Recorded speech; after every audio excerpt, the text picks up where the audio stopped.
મોરબીમાં ઓફિસમાં રમતા જુગારિયા પર તવાઈ બોલાવવામાં આવી। આપ અને કોંગ્રેસના અગ્રણી સહિત 4 લોકો ઝડપાયા।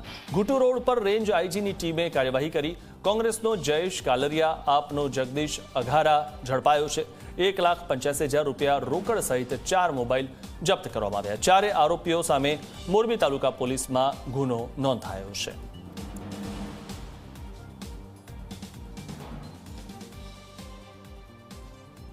મોરબીના ઘુટુ વિસ્તારમાં આવેલ રાધે કોલ એન્ટરપ્રાઇઝની અંદર આવેલી ઓફિસમાં જુગારની પ્રવૃત્તિ ચાલુ હોવાની બાતમી મળતા ત્યાં રેડ કરવાનું આયોજન કરવામાં આવેલ અને પંચો રૂબરૂ આ જગ્યાએ રેડ કરવામાં આવતા ત્યાં જગદીશ ભગવાનજીભાઈ અઘારા, શૈલેષ ઉર્ફે કાળુભાઈ પ્રભુભાઈ સનારિયા, યોગેશ લક્ષ્મણભાઈ પટેલ, જયેશ કાંતિલાલ કાલરિયા નામના 4 ઈસમો રોકડ રૂપિયા 1,85,300 સહિતનો કુલ મુદ્દામાલ રૂપિયા 5,24,300 સાથે પકડાઈ ગયેલ છે।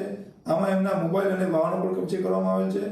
આ જે જુગાર રમતા ખેલૈયાઓ હતો તે પૈકી જયેશ શાંતિલાલ કાલરિયા છે, કોંગ્રેસના ઉમેદવાર રહી ચૂક્યા છે, અને જગદીશ ભગવાનજીભાઈ અઘારા છે એ આમ આદમી પાર્ટીના ઉમેદવાર રહી ચૂક્યા છે।